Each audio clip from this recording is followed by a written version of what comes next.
नमस्कार, मी D S Lokhande Patil चालू अर्थामध्ये आपलं सर्वांचं मनापासून स्वागत करतो. बाजूचा व्हिडिओ बघितल्यावरती एक शेर आठवतो.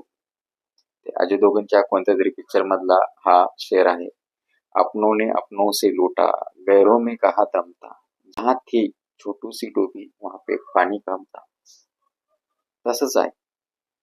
दुसऱ्यापासनं सुरक्षित राहण्यापेक्षा पहिलं जिथे आपण आहे आजूबाजूच्या पासून सुरक्षितता करणं गरजेचं आहे.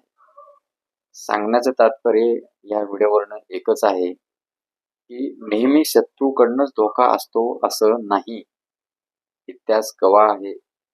इतिहास सांगतं, लाखो उदाहरण आहेत. राजे महाराजे गेले, त्यांना आपल्याच स्वतःच्या लोकांनी संपवलं. तर सांगण्याचं तात्पर्य एवढंच होतं की जेवढं आपण बाहेरच्या लोकांपासून सुरक्षित नाही असं समजतो, तसंच आपण आपल्या लोकांपासून पण सुरक्षित नाही असं पण समजून स्वतःच्या बलबुत्त्यावरती स्वतःच्या हिमतीने स्वतः लढलं तर एक गोष्ट मात्र नक्की, जरी कोणतं आसमानी संकट आलं, अपनों से भी आया या दुसरों से भी आया, त्याला थोड्या वेळासाठी टाळू शकतो, डोकं लावू शकतो. सतर्क राहा. धन्यवाद.